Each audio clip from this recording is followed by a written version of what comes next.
Eu gostaria de ler aqui para os irmãos Deuteronômio 7, do 3 ao 8, que fala assim: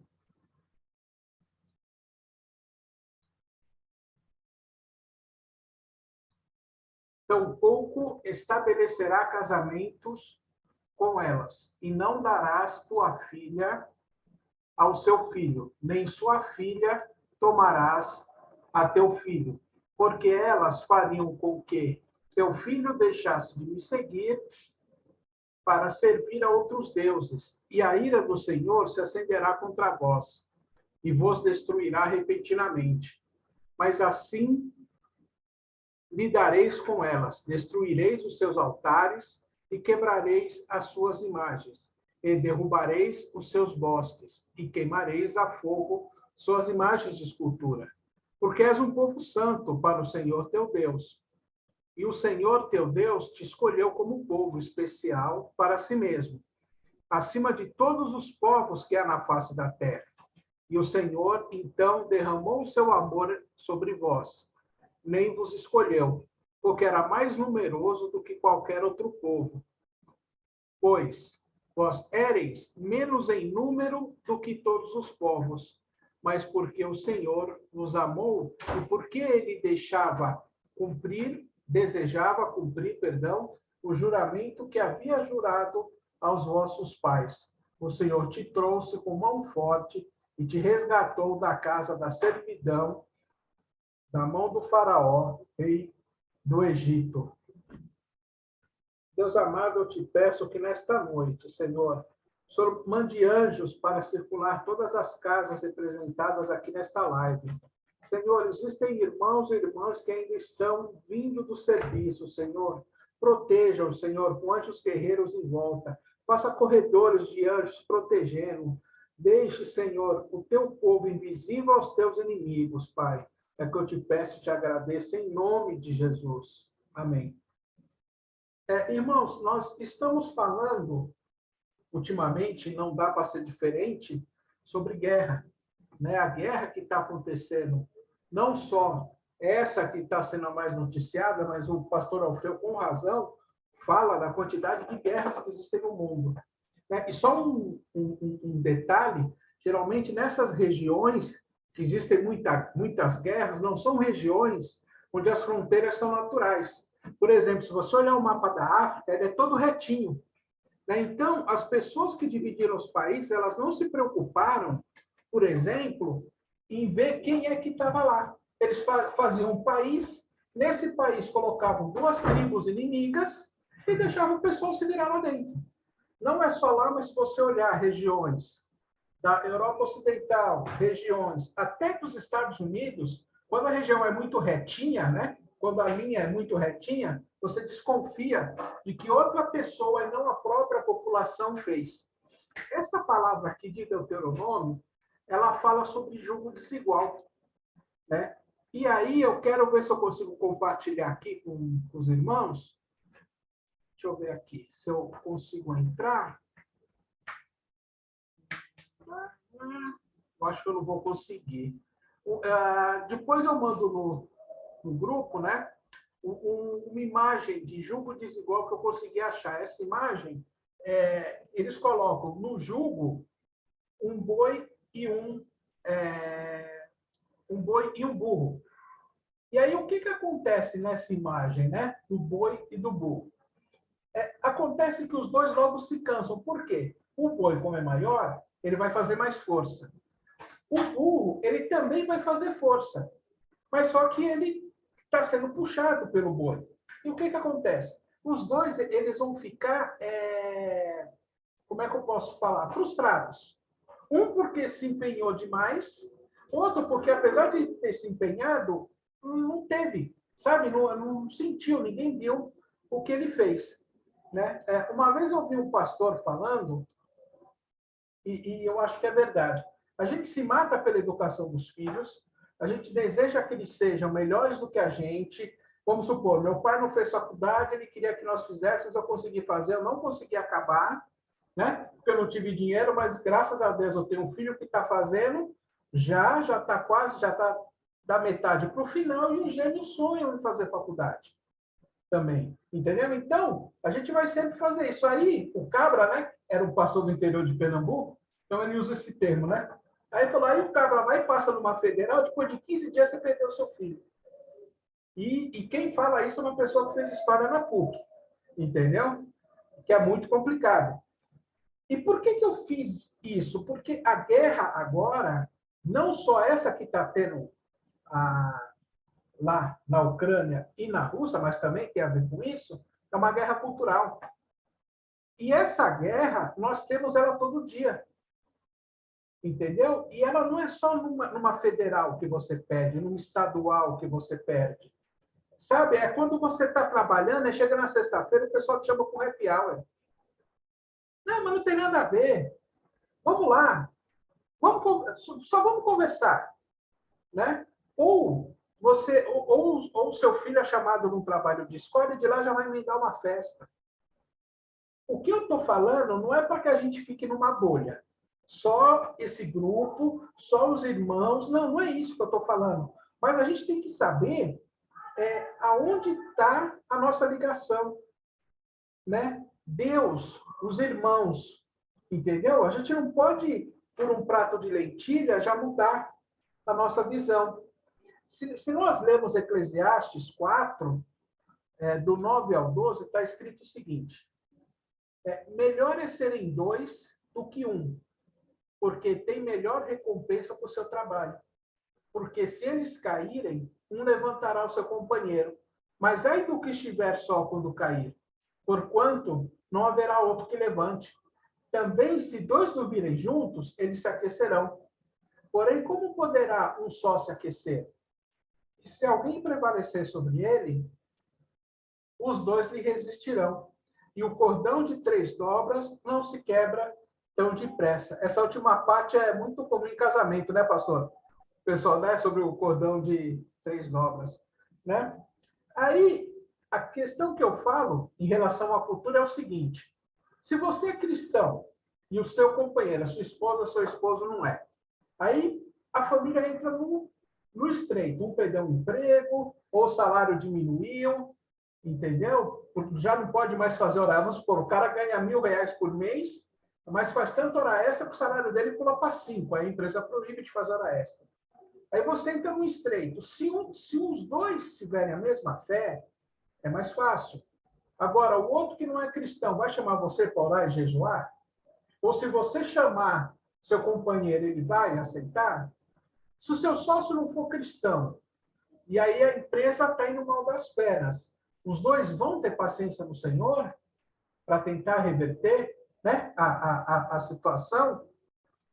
Eu acho que um exemplo, né, que eu quero usar é de Salomão.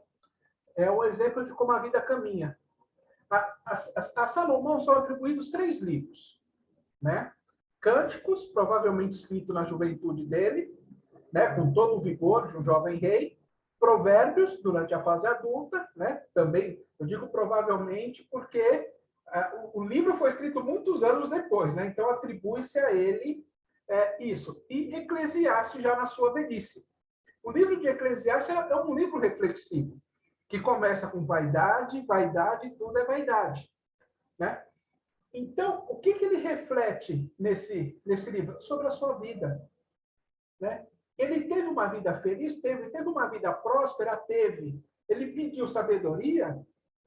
E o próprio Cristo falou que não houve ninguém mais sábio que ele, nem haverá ninguém mais sábio que ele. Mas ele tinha 700 esposas e 300 concubinas. Essas 1.000 mulheres que ele tinha, eram todas judias? Não, não eram. Eram resultados de casamentos de conveniência. O que era? Salomão ia casava com uma princesa de um outro reino e esses reinos não havia guerra entre eles. Só que, quando a mulher ela vinha a concubina e também vinham os deuses dela. Ou seja, num país, né, num templo, onde era para ver um só Deus, haviam centenas. E teve um período da vida dele que ele chegou, né, a cair. se você assistir vídeos ou ler alguma coisa sobre, por exemplo, maçonaria ou outras sociedades secretas, muitos colocam Salomão como primeiro, né? Como o que desenvolveu todas essas coisas. Então, ele caiu, né? Então, aí entra dentro daquilo que eu falei. Ou seja, era ele e eram várias mulheres. A hora que a coisa ficou estreita, o que ele fez? Foi para outros deuses.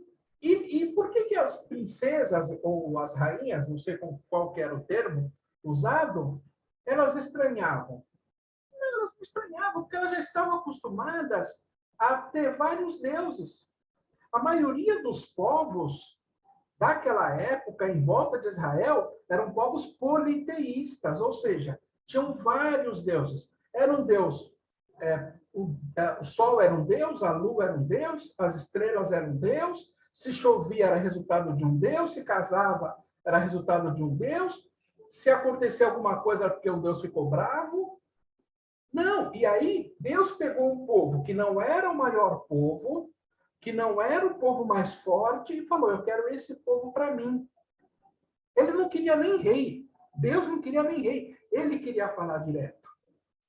Só que o povo ficou com medo. Na hora que viu lá na montanha lá, olhou assim e falou: opa, eu não vou falar com Deus não. Vai lá, Moisés. Entendeu? E aí teve uma outra situação no qual Samuel ficou muito triste, porque o povo queria um rei.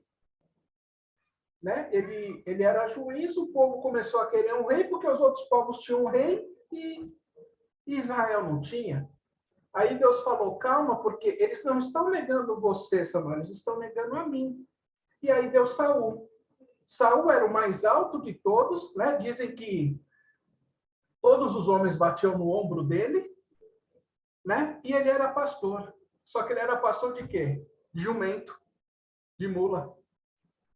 Tanto é que quando a gente ouve ver ele pela primeira vez, ele está lá correndo lá para lá e para cá atrás do. Alguém viu minha mula? Alguém viu minha mula? Alguém viu minha mula? Agora, o homem que era segundo o coração de Deus era pequenininho. Era uma criança. E era pastor de quê? De ovelhas. Entendeu? Então, aí, o que eu quero dizer com isso? Deus, nessa guerra cultural, por que ele não queria que não houvesse casamentos? Era porque as mulheres judias eram mais bonitas? Era porque os homens judeus eram mais bonitos? Não. Porque se você tem uma cultura mais forte e a outra mais fraca, elas vão se diluindo, né? A mais forte ela vai ficando mais fraca. E aí, com o tempo, as gerações, esse costume que Israel tinha, ele deixa de existir. Ele fala lá no começo, em Deuteronômio, se você casar com mulher que não é judia, os seus filhos não vão me obedecer, eles vão adorar outros deuses. Mesmo porque era a mulher que ficava em casa na época, né? E o homem saía para trabalhar. Se nós lermos Romanos 11, do 16 ao 21, ele fala assim: e se os primeiros frutos são santos, a massa também é santa. E se a raiz for santa, assim serão os ramos.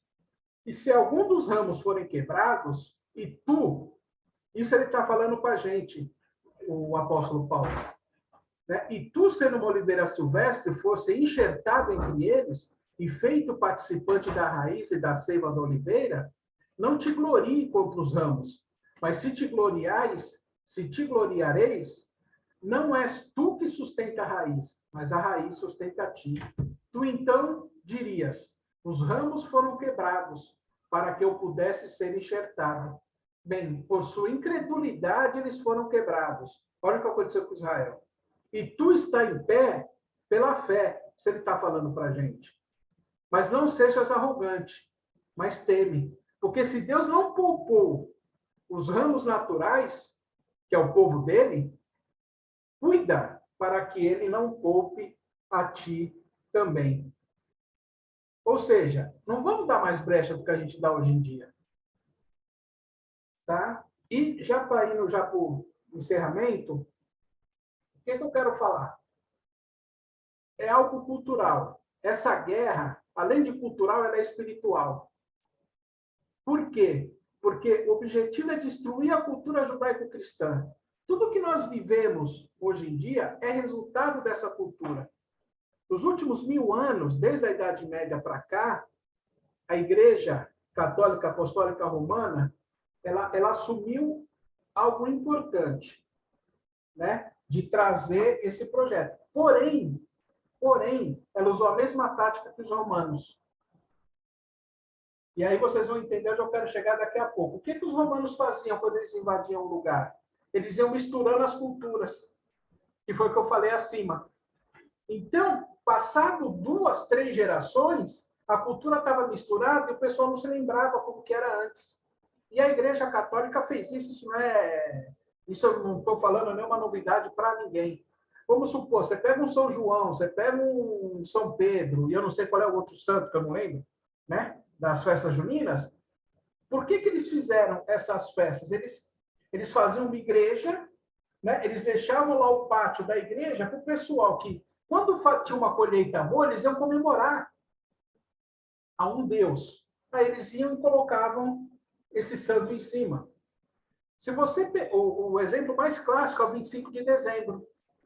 Para os romanos, era uma comemoração chamada Saturnália, que era um festival feito pelos romanos, que eles chamavam de renascimento do ano. A Igreja Católica foi e falou, opa, como não tem muito certo a data do nascimento de Cristo, vamos colocar aqui. Aí colocaram.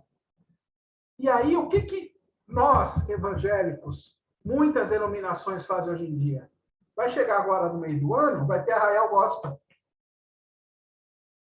Vai fazer um negócio chamado crentão, que é todas as coisas do crentão, menos a parte alcoólica. E isso não difere a gente. Se a gente faz isso para atrair outras pessoas, qual é a nossa diferença desses conquistadores? E aí o pastor Silas Malafaia fala um negócio que eu dou muita risada quando ele fala isso. Fala que daqui a pouco eles vão inventar o inferno gospel. Por quê? Tudo é gospel, né? Você tem o funk gospel, você tem não sei o que lá gospel, você tem o bar gospel, você vai ter o inferno gospel, a gente não vai fugir. E não é isso que Deus quer da gente. Porque se você pegar os judeus, eles são 13 milhões de pessoas. Se a gente fizer um paralelo com o futebol, o Palmeiras tem mais ou menos isso de torcedores, o São Paulo tem 15 e o Corinthians tem 18. Só esses grupos, eles são unidos, entre aspas, né? Porque eles têm o mesmo objetivo, eles são maiores que os judeus. Mas se você pensar nisso, 13 milhões de pessoas são 3% de todos os prêmios Nobel de ciência, de química, de economia dado pelo mundo. Você vê algumas das maiores fortunas são judeus. Por quê? Porque Deus tem uma promessa com eles. E dessa promessa também tem contigo e comigo. Deus também fez essa promessa para a gente. Só que a gente não pode fazer esse tipo de coisa. Não é no arraial gospel que a gente vai trazer mais gente para a igreja. É trabalhando como a gente está trabalhando. Né? Então, eu queria passar isso para os irmãos. Peço perdão, diácono, pelo tempo estourado aí. E queria